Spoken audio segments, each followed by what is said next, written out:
Hey everyone, Rankin Spud here. Here to do a contest entry for Tales from the Crate. Andrew over there is celebrating 1,000 subscribers, even though I think at this point he's probably surpassed that by quite a bit. Um, what can I say? Andrew, your channel is super informative. You're a wealth of knowledge, and I definitely benefit from it. Um, and I'm seeking out a lot of the stuff that you have shown. Unfortunately, a lot of it's expensive, but actually, there's some very accessible stuff on there too. Um, so thank you and congratulations on your 1,000 subscribers.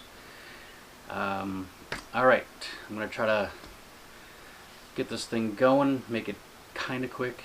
I am planning on editing in a few needle drops. Hopefully that'll work out. We'll see. My editing skills are not great. Alright, so let's get this started. First up, we're going to do New Wave. And this is Oingo Boingo. Nothing to Fear. This is their second album from 1982. Excellent album. Songs you might know from this album are Wild Sex, In the Working Class, and Private Life. Those were, I don't want to call them hits, but they were out there and they played a lot on MTV. At least Private Life did, and Wild Sex has been on a couple of soundtracks. All right. Next up is Rockabilly, and this is a little 10-inch. Sonny Fisher. This one is from 1955. Excellent rockabilly. It's a mono, as I think it says right up in the corner. Recording. So it's an early recording, but it sounds good. And I'm always down for some rockabilly, man. I've been listening to rockabilly. I think it probably has something to do with growing up in the 70s. There was that 50s resurgence with like Grease and what do you call it, American Graffiti, stuff like that, so there was like this blast of nostalgia for the 50s during the 70s, and I think that's where I probably learned to like rockabilly. That Stray Cats in the 80s and stuff like that too didn't hurt. But yeah. Anyway, Sonny Fisher, and this one I am going to do a needle drop on, and it's going to be the first track, Rockin' Daddy.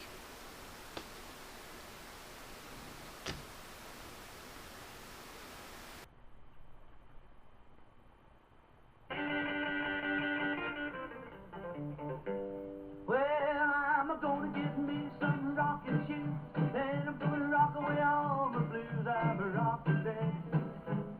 Yeah, a rockin' daddy. I'm a rockin' daddy from Ding Dong, Tennessee. Well, I told little mama she'd be good. We'd stay up and rock all night with a rockin' daddy. Yeah, a rockin' daddy. I'm a rockin' daddy with a brand new rockin' shoe.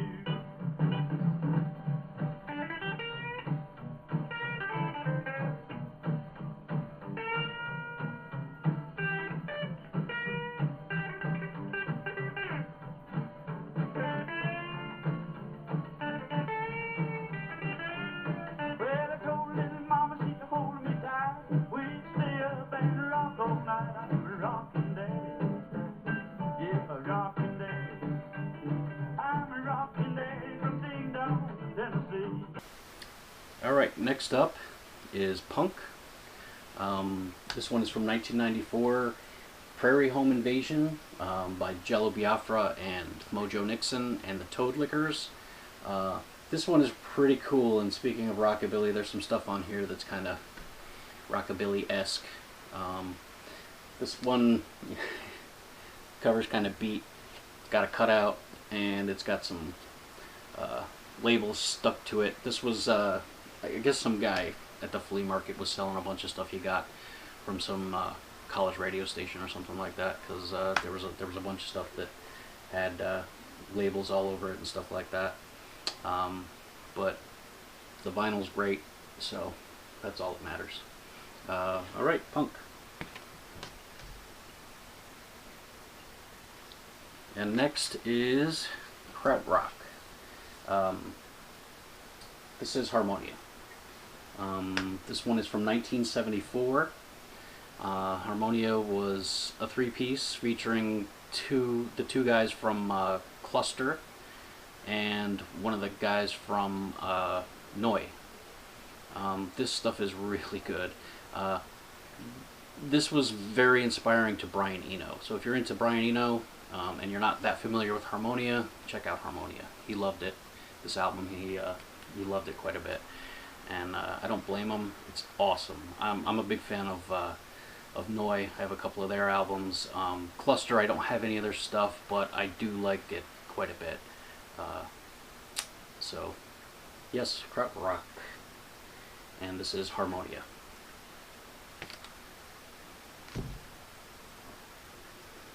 Alright, next up, electronic. Now, this is kind of avant-garde electronic, I guess it's kind of considered. This is Qburn's Abstract Message. I guess it's pronounced Ouvre. I don't know. French, I guess. This is from 1998. Wasn't a whole lot of vinyl being produced in 1998, but they did put this one out. It's sort of a comp, I guess, of early EPs or singles. The first time I became aware of this album was I was actually working for a record store back in 1998, and my boss had gone to some music convention, I can't remember which one it was, and came back with like a bag full of promo CDs, and you know, I was off, I think, the first day he came back, so I was picking through the remnants, and this was in there, and I noticed that it was on Astralwerks, and you know, at the time I was interested in electronic music a lot, you know, like things like Aphex Twin and stuff like that, who were on Astralwerks. So I was like, ooh, I'll check it out, and fell in love with it. It's pretty cool stuff, and I am going to do a needle drop on this one, and the song is Enter Other.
Okay, next up, hard rock.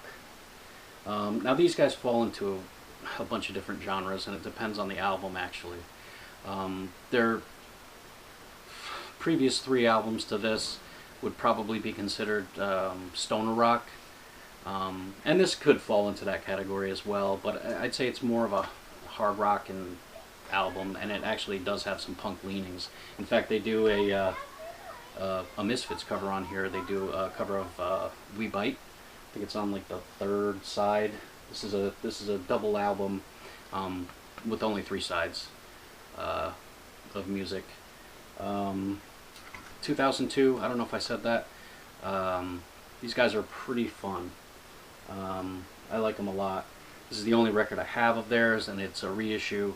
Their original stuff is pretty pricey, but they are reissuing or have reissued most of their stuff, and they're actually still producing albums. They actually released one in this year, 2018, which I haven't really listened to yet, but I plan to for sure. But their first 4 albums, good stuff.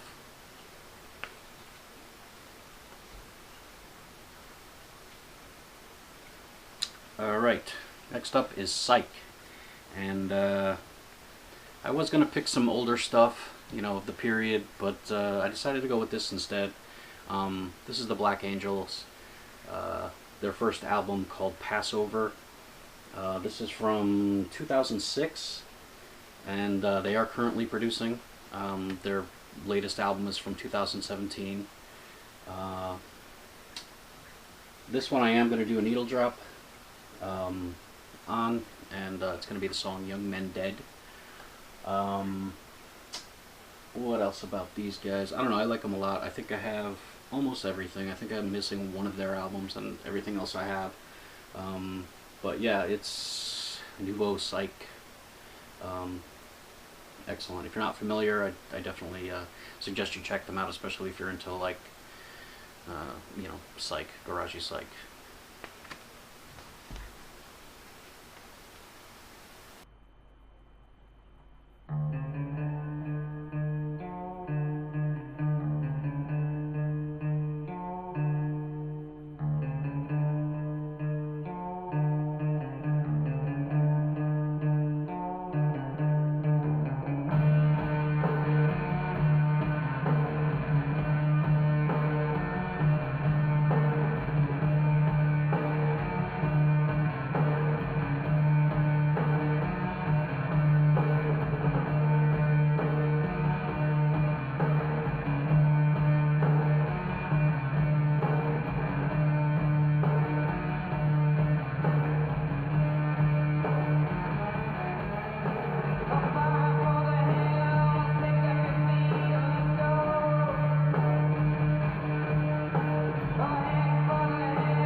Alright, next up, Iggy Pop.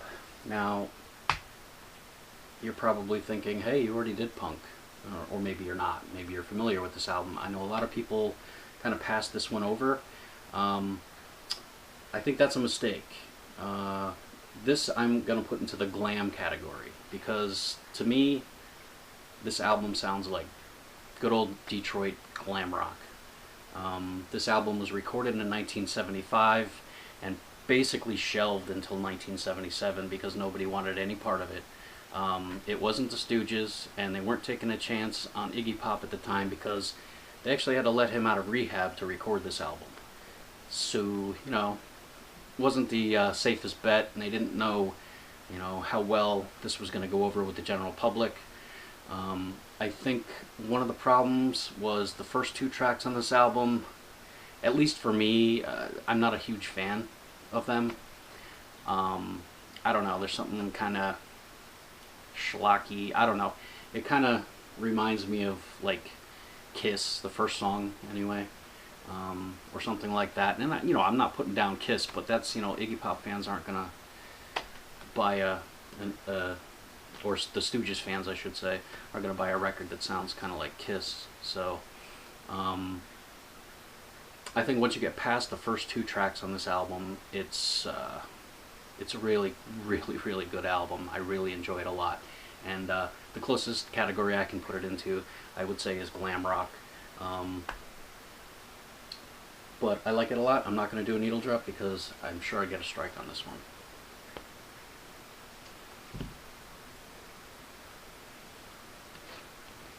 Alright, garage. Next category, garage rock. And this is the Giant Robots. These guys are out of Germany. Not sure if they're actually still making records or not. But this one's from 2013, so, you know, it's not very old. They're fairly new artists, or fairly recent artists. I am going to do a needle drop on this one as well. It's Tell Me Something New, which is the reason why I bought this album. I heard that track and I was like, wow, that's really cool. It's kind of a, well, it's a very upbeat, you know, garage sound to it. Yeah, I like it a lot.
Okay, and the last album I'm going to show, number 10 here, putting into the category of indie.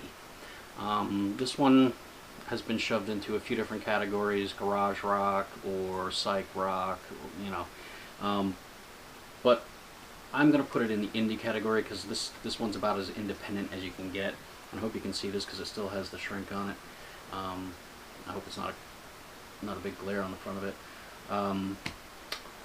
Yeah, K.S. Ratcliffe and Black Magic, Kim Ratcliffe.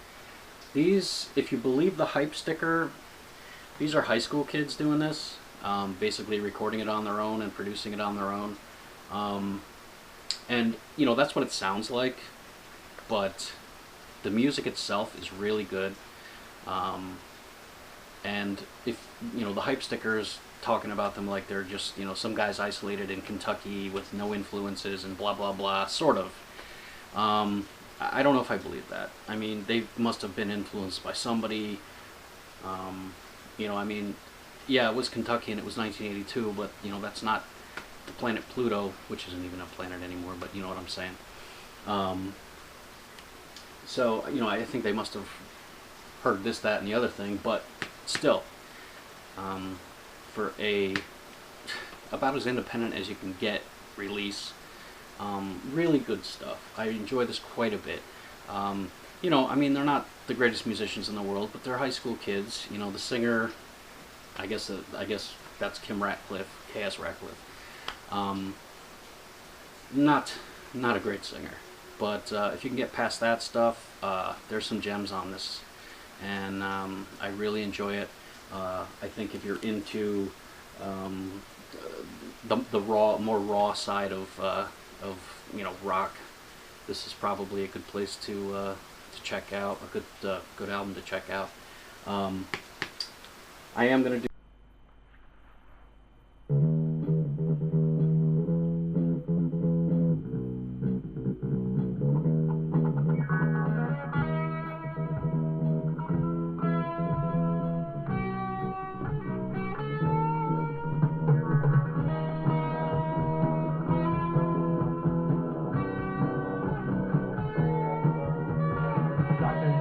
highway, I'm driving life away, trying to get over you. Looking through this tenant's glass, thinking about your high class, wondering who might be with you. Like those on my love for you grows more each passing day. Crying over you, oh yeah, crying over you. Oh yeah,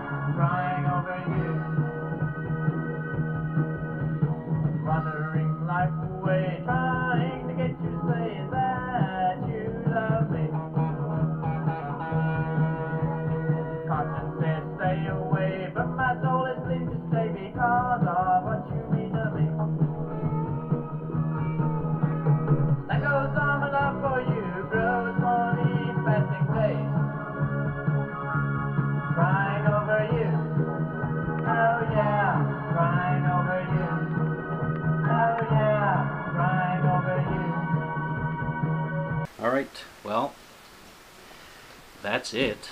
That's my 10 albums. Hopefully I got those needle drops in there. I don't know. We'll find out once I get to editing. I might not upload this if I didn't. But regardless, again, congratulations, Andrew, and good luck to everyone else who entered. I'm sure there's a ton of entry videos at this point. I've seen quite a few.